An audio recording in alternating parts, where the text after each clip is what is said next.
Hello dear friend, इस video में हम क्वेश्चन डिस्कस करेंगे डीएसएसबी के पीजीटी फिजिक्स मेल कैंडिडेट्स और ये रहेगा पार्ट 5। सेक्शन 5 का फर्स्ट क्वेश्चन है करेक्ट चॉइस यूनिट ऑफ सी और एक्सी। देखो, सी होता है कैपेसिटर और एक्सी होता है inductive capacitance. XC capacitive reactance रहेगा। तो कैपेसिटर की जो एसआई यूनिट होती है वो होती है फेराड और एक्चुअली एक्सी होता है 1 में ओमेगा सी। एक्सी एक तरह का रिएक्टिव, एक तरह से जैसे रेजिस्टेंस होता है ना, वही काम करता है करंट को अपोज करने का। तो रेजिस्टेंस का एसआई यूनिट क्या होती है? ओम। तो एक्सी की भी एसआई यूनिट क्या रहेगी? ओम।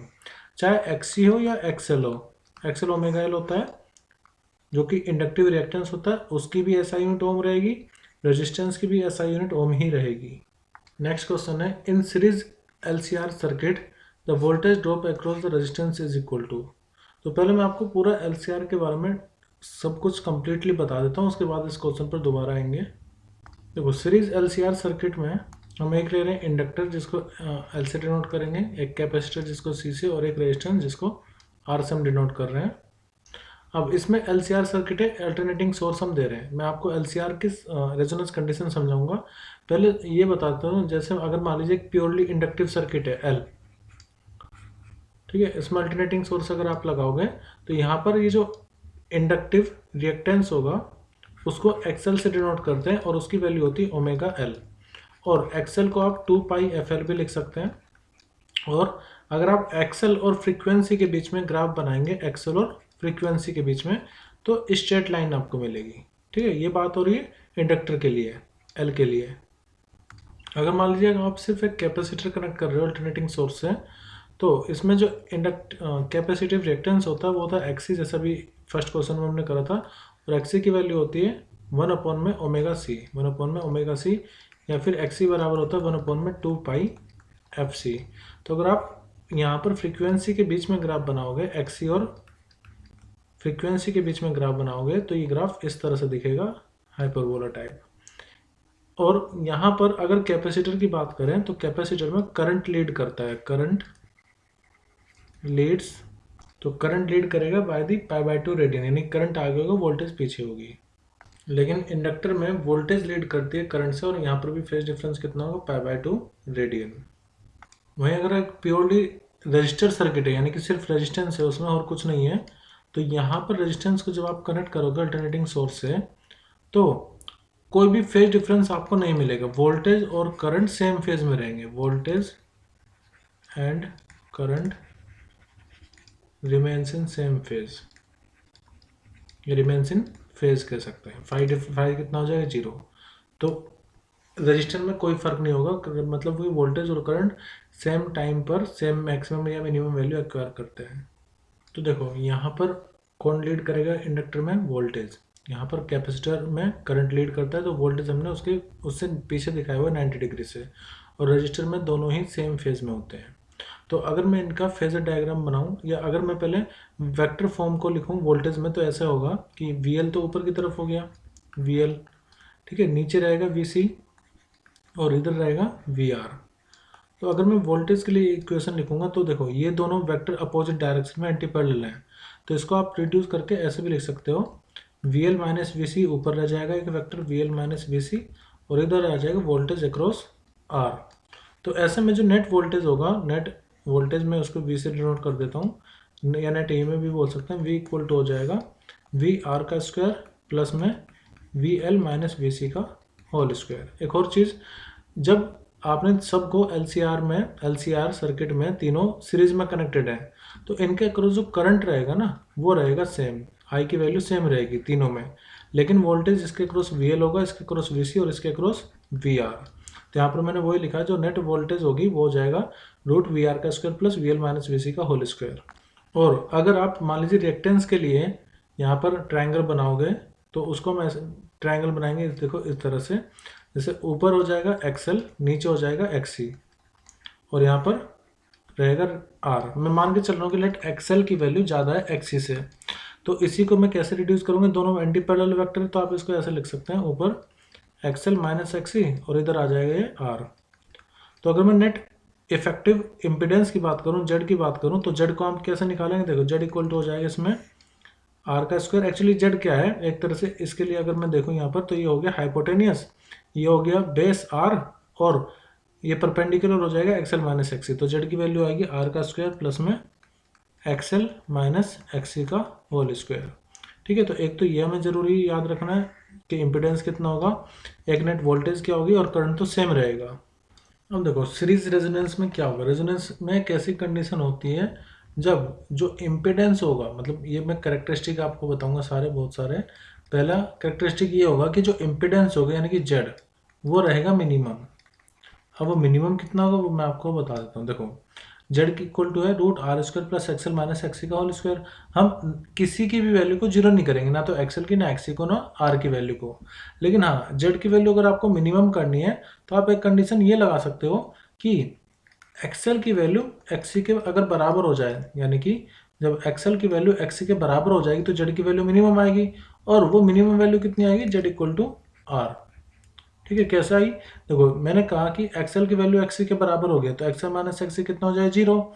तो जेड इक्वल टू कितना आ जाएगा? सिर्फ आर। यानी कि सीरीज रेजोनेंस में जो इम्पिडेंस होगा इस सर्किट का पूरा, वो मिनिमम रहेगा और उसकी वैल्यू आर के बराबर हो जाएगी।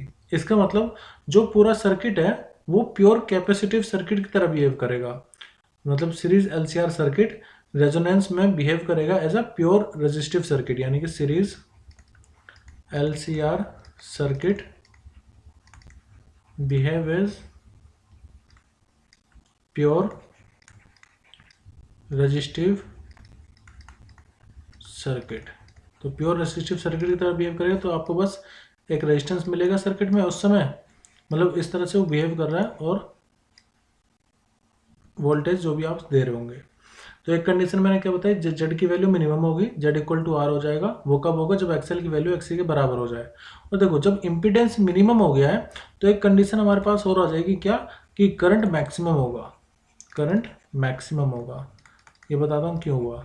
देखो जब इम्पिडेंस क्या होता है? करंट को रोकने वाला फैक्टर। अब जब वो खुद मिनिमम हो गया तो करंट अब इजिली फ्लो कर पाएगा, तो रेजोनेंस में करंट रहेगा मैक्सिमम। और करंट की मैक्सिमम वैल्यू कितनी होगी? मान लीजिए करंट की अगर आप वैल्यू मैक्सिमम निकालोगे, so it will be equal to E not upon में आर। मतलब कि जो भी ईएमएफ है अपॉन में इम्पिडेंस, इम्पिडेंस तो आर के इक्वल हो गया, तो ये करंट की मैक्सिमम वैल्यू रहेगी। और क्या बताया मैंने? एक्सी बराबर हो गया एक्सएल के। अब देखो जब एक्सएल एक्सी के बराबर हो गया है तो यहाँ से देखो एक्सएल किसके बराबर था? एक्सएल बराबर था अपना 2 पाई एफ एल के, या ओमेगा एल ले लेते हैं पहले, ओमेगा एल। और एक्सी बराबर किसके? 1 अपॉन ओमेगा सी के। तो यहाँ से अगर मैं ओमेगा स्क्वायर की वैल्यू निकालूं तो वो 1 अपॉन एल सी आएगी, या फिर ओमेगा इक्वल टू कितना आ जाएगा? 1 अपॉन में रूट एल सी। और देखो ओमेगा इक्वल टू होता है 2 पाई एफ, ओमेगा इक्वल टू होता है 2 पाई एफ। तो जो रेजोनेंस फ्रीक्वेंसी आ जाएगी वो आ जाएगी 1 अपॉन में 2 पाई रूट एल सी।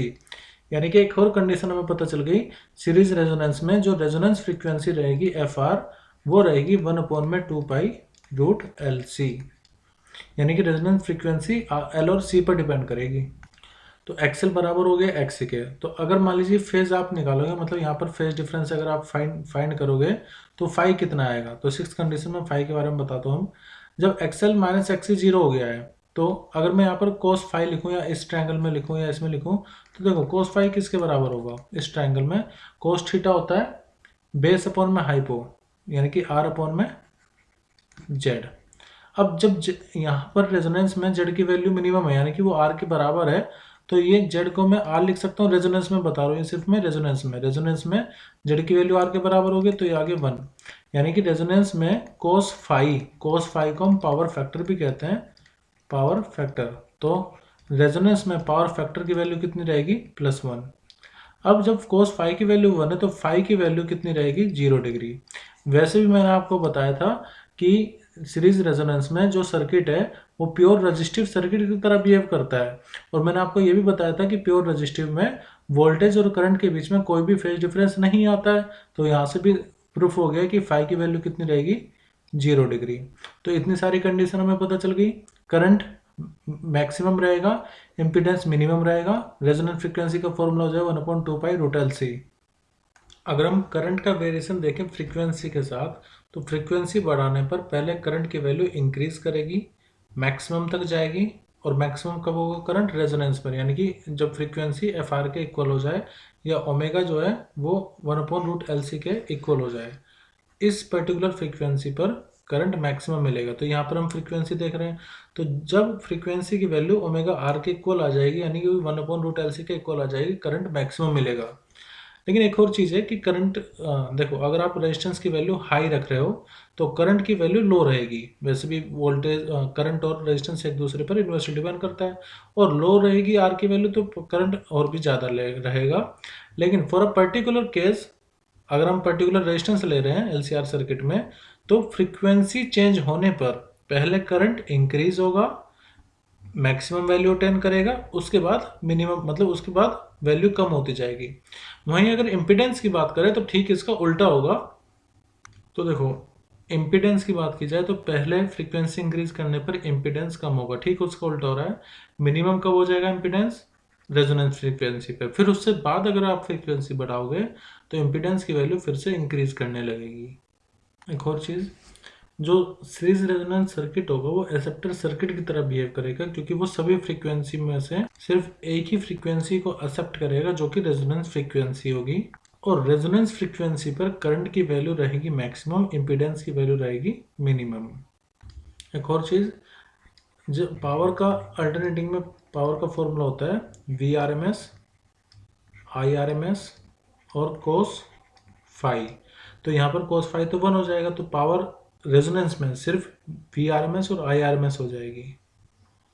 एक और चीज़, मैंने आपको बताया कि XL बराबर किसके, 2πfL के, और XC बराबर है 1/2πfC के। अब यहाँ से एक और चीज़ मैं आपको बताता हूँ, जैसे मान लीजिए XC किसके बराबर है, 1/ωc के, या फिर 1/2πfC के।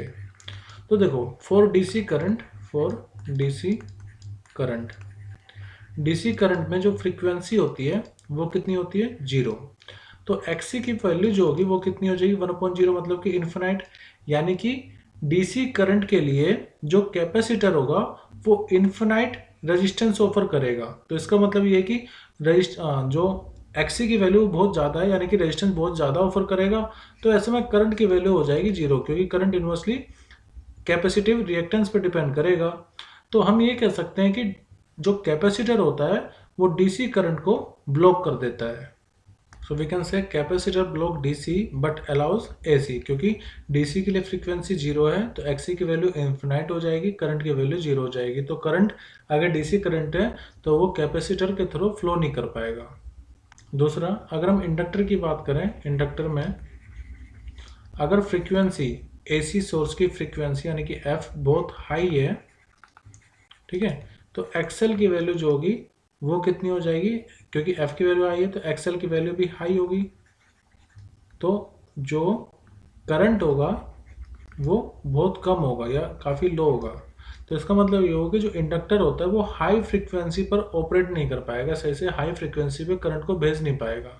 तो high frequency can not pass through inductor, but DC current can easily pass through the inductor, क्योंकि DC की फ्रीक्वेंसी तो 0 होगी। सो DC current passes easily through inductor. ठीक है, हाँ, कैपेसिटर और इंडक्टर दोनों एक दूसरे के अपोजिट बिहेव कर रहे हैं। कैपेसिटर DC को ब्लॉक कर देगा, जबकि जो इंडक्टर होगा वो हाई फ्रीक्वेंसी अल्टरनेटिंग करंट को ब्लॉक कर देगा। एक और चीज़ मैं इसे डिस्कस कर लेता हूँ। देखो, एक होता है क्वालिटी फैक्टर, जो कि होता है 1/R√L/C के equal. Quality factor dimensionless quantity होगी जो कि सर्किट के जो शार्पनेस होगी उसको रिप्रेजेंट करेगी, क्वालिटी फैक्टर। एक और चीज़, DC करंट इजीली पास हो सकता है, क्यों? देखो, फॉर DC करंट XL की वैल्यू, क्योंकि फ्रीक्वेंसी 0 अगर हो जाएगी तो XL की वैल्यू कितनी हो जाएगी, 0। जब XL की वैल्यू 0 हो जाएगी तो करंट कितना रहेगा, करंट रहेगा हाई। इसलिए DC करंट इजीली पास हो जाता है इंडक्टर से, लेकिन DC करंट ब्लॉक हो जाता है बाय द कैपेसिटर।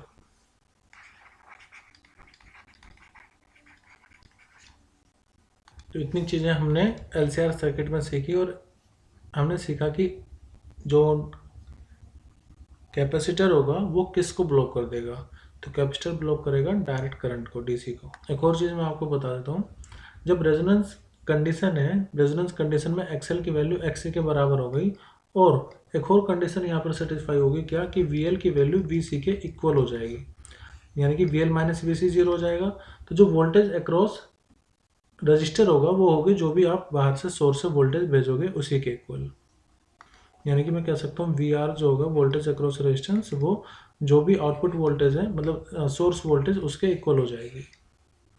अब जो हमने सीखा उस पर बेस्ट क्वेश्चन कर लेते हैं। पहला क्वेश्चन है, in series LCR resonance circuit the voltage drop across the resistance किसके इक्वल होगी, यानी कि voltage drop across the resistance. तो मैंने अभी आपको बताया कि वोल्टेज अक्रॉस इंडक्टर और कैपेसिटर तो इक्वल हो जाती है, और जो वोल्टेज होगी अक्रॉस द रेजिस्टेंस वो सोर्स वोल्टेज के बराबर होगी।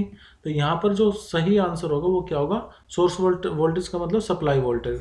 तो voltage across register resonance condition में सप्लाई वोल्टेज के इक्वल हो जाएगी। ये चीज़ मैंने आपको यहाँ पर बताया था क्यों ऐसा होगा। जितनी भी वोल्टेज है V L minus V C तो जीरो हो चुका होगा, जब V L minus V C zero हो चुका होगा तो वी इक्वल टू किसके बराबर आएगा, वी आर के सिर्फ। तो ये हो गया हमारा आंसर सही यहाँ पर ऑप्शन फर्स्ट। नेक्स्ट क्वेश्चन है, अ series LCR circuit magnify the following at resonance. देखो मैंने आपको बताया था कि रेजोनेंस में जो पूरा सर्किट है एलसीआर वो एक प्योर रेसिस्टिव सर्किट की तरह बिहेव करता है। इसका मतलब ये हुआ कि जो वोल्टेज अक्रॉस रजिस्टर होगी वो जो भी सप्लाई वोल्टेज है उसके इक्वल होगी, और जो पहले कैपेसिटर और इंडक्टर लगे हुए सर्किट में वो पहले कुछ वोल्टेज ले रहे होंगे, लेकिन अब तो वो ऐसा मतलब इस तरह से काम कर रहे हैं कि वो सर्किट में है ही नहीं, सिर्फ रजिस्टर है। तो जो वोल्टेज अक्रॉस एल और वोल्टेज अक्रॉस कैपेसिटर थी V L minus V C zero हो गया था हमारा, इक्वल टू जीरो। तो उन दोनों पर कोई भी वोल्टेज अब कंज्यूम नहीं हो पा रही है। तो इसका मतलब ये है कि यहाँ पर वोल्टेज अक्रॉस आर मैग्नीफाई हो गई होगी। तो हम क्या कहेंगे कि वोल्टेज, इसमें जो आंसर होगा वो होगा वोल्टेज, यानी कि क्या मैग्नीफाई होगा, वोल्टेज किसके अक्रॉस, इंडक्टर के अक्रॉस, क्योंकि अब कैपेसिटर और इंडक्टर नहीं है उस वोल्टेज को खाने के लिए जो बैटरी सप्लाई कर रही थी। अब जितनी भी बैटरी सप्लाई करेगी वोल्टेज वो सारा रजिस्टर अकेला खाएगा। नेक्स्ट है, at resonance impedance of LCR circuit किसके बराबर होता है। तो मैंने आपको बताया था रेजोनेंस में इम्पीडेंस मिनिमम हो जाता है, और वैसे इम्पीडेंस की फॉर्मूला होता है R square plus XL minus XC का होल स्क्वायर। तो जेड की वैल्यू यहाँ पर आर के इक्वल हो जाती है, क्योंकि एक्सएल की वैल्यू एक्सी के बराबर होती है कब, रेजोनेंस कंडीशन में। ये सब मैंने आपको बताया था। तो इसमें सही आंसर होगा ऑप्शन 3 कि इम्पीडेंस की वैल्यू आर के इक्वल हो जाएगी, सर्किट प्योर रेसिस्टिव सर्किट की तरह बिहेव करेगा। नेक्स्ट है, इंडक्टिव रिएक्टेंस फॉर डीसी कितना होता है। देखो मैंने आपको बताया था कि जो इंडक्टिव रिएक्टेंस होता है वो एक्सएल होता है, और वो किसके बराबर होता है, 2 पाई एफ एल के। डीसी करंट के लिए जो फ्रीक्वेंसी होती है वो जीरो होती है, तो एक्सएल की वैल्यू कितनी हो जाएगी, जीरो। तो आंसर कितना आएगा यहाँ पर, जीरो। नेक्स्ट है, for a series LCR circuit XC और फ्रीक्वेंसी का जब आप ग्राफ प्लॉट करोगे तो कैसा होगा। तो मैंने ये प्लॉट करवाया था अभी आपको।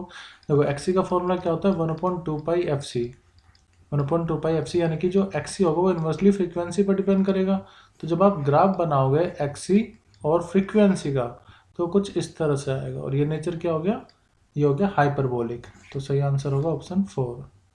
नेक्स्ट क्वेश्चन है, for a series LCR circuit XL और फ्रीक्वेंसी का ग्राफ कैसा होगा। तो मैंने आपको बताया था एक्सएल की वैल्यू 2 पाई एफ एल के इक्वल होती है, यानी कि एक्सएल डायरेक्टली डिपेंड कर रहा है फ्रीक्वेंसी पर।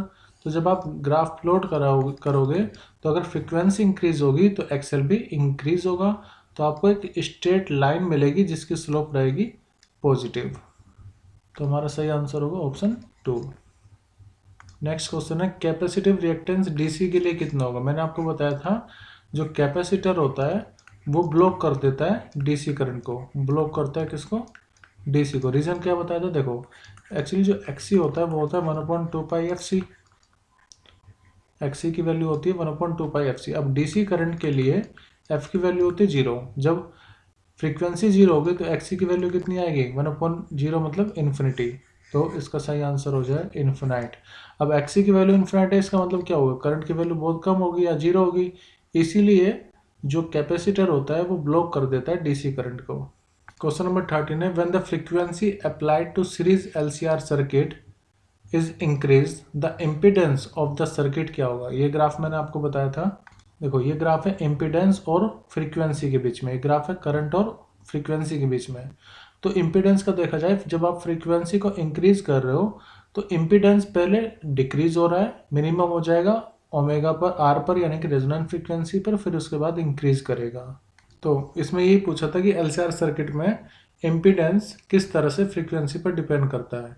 तो मैंने आपको बताया था इम्पिडेंस जेड, और अगर फ्रीक्वेंसी के बीच में आप ग्राफ प्लॉट करोगे ओमेगा के बीच में तो इस तरह से आएगा, यानी कि फ्रीक्वेंसी बढ़ाने पर पहले ये डिक्रीज होगा, मिनिमम वैल्यू अटेन करेगा और फिर मैक्सिमम, फिर वो इंक्रीज होगा। तो यहाँ पर लिखा है फोर्थ ऑप्शन में first decrease and then increases after reaching a minimum value, तो वो इसी ग्राफ से पता चल पा रहा है। नेक्स्ट है when the frequency of the applied LCR circuit is increase.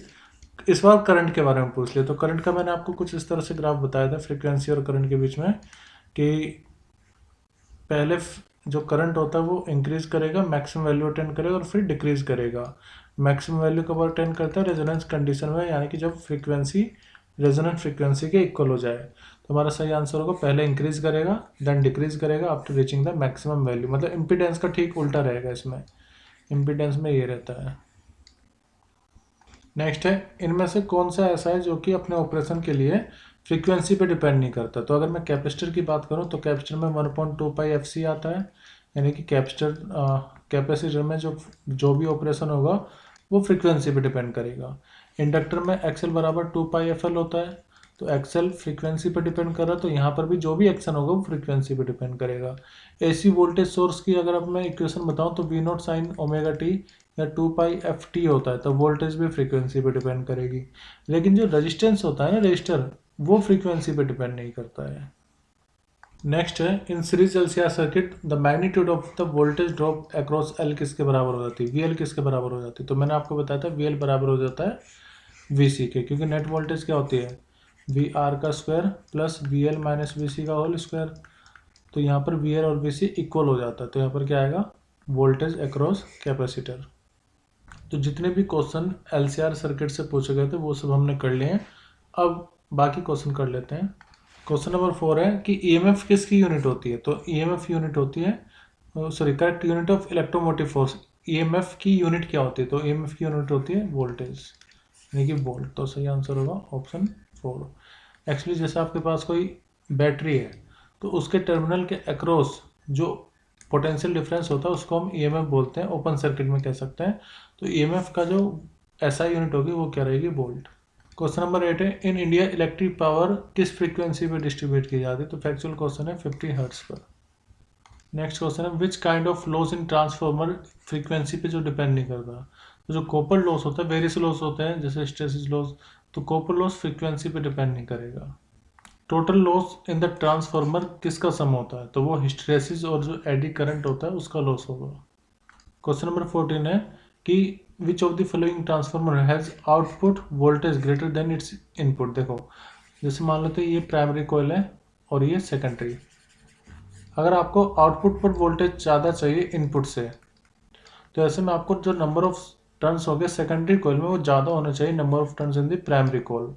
तो वोल्टेज जब आउटपुट पर ज़्यादा मिलती है तो उसको हम कहते हैं स्टेप अप, और अगर वोल्टेज आउटपुट पर कम होती तो वो स्टेप डाउन होता। तो यहाँ पर सही आंसर क्या होगा स्टेप अप।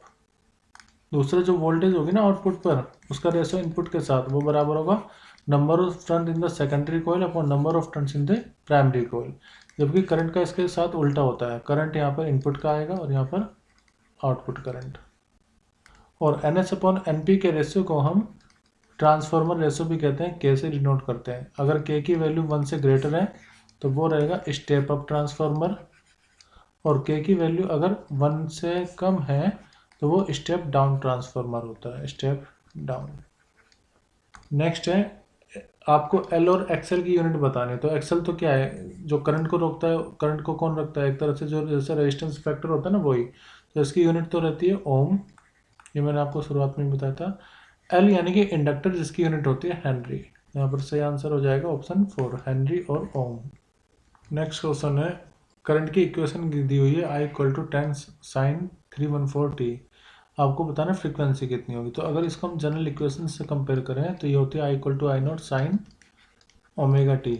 जो साइन और कॉस के आगे होता है वो पीक वैल्यू होती है, जो टाइम का कोफिशिएंट होता है वो ओमेगा रिप्रेजेंट करता है। तो ओमेगा यहाँ पर कितना होगा 314। एक्चुअली ओमेगा इक्वल टू होता है 2πf। तो हमें एफ की वैल्यू पता करनी है, तो एफ की वैल्यू कितनी हो जाएगी ओमेगा डिवाइड बाई 2π। ये फ्रीक्वेंसी की वैल्यू आएगी।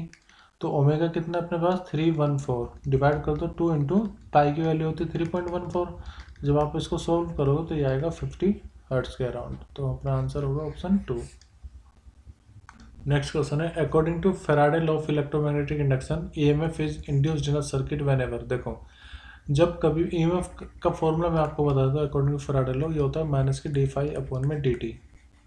यानी कि जो rate of change of magnetic flux होगा वो बराबर होगा ईएमएफ के। तो फ्लक्स में चेंज आना चाहिए, जब फ्लक्स में चेंज आएगा तभी करंट इंड्यूस होगा, तभी ईएमएफ आपको मिलेगा।